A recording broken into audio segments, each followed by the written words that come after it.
at their big meeting out in Utah. But watch just part of this new video just released by the U.S. Justice Department from that day. And I need to warn our viewers that this language is very disturbing. If Pence cave, we're going to drag motherfuckers through the streets. You fucking politicians are going to get fucking drugged through the streets. Yeah. Because we're not going to have our fucking shit stolen. Because this is the second fucking revolution. We're here to take it back from you. Cut that freaking head off. Cut their head off.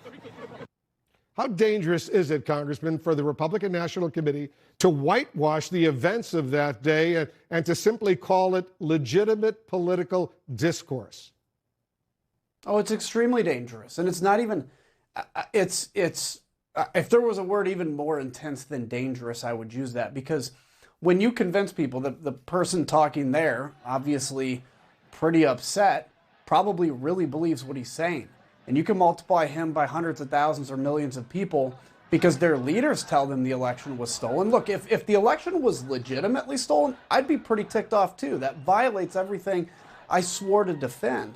And so when you convince that number of people, it is not a far thought, Wolf, to think that someday some militia shows up somewhere to do something, and then some counter militia shows up, and truly, at that point, that's how you end up in a civil war.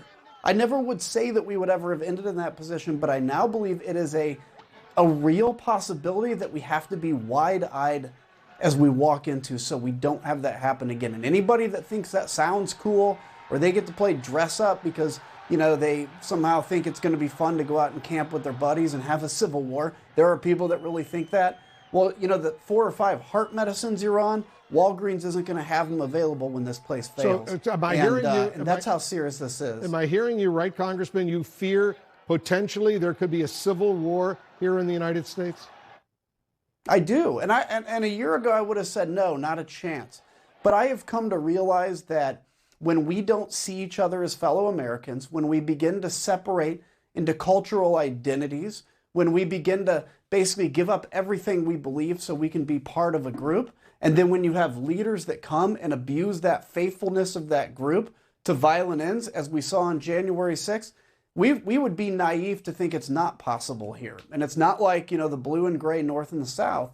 It just turns into violence like you see in other countries. We have to look at this wide-eyed and walk in and say we may have differences as left and right, but we have to bridge those differences because our basic survival is at stake, the basic survival of this democracy. Wow, those are really strong words. And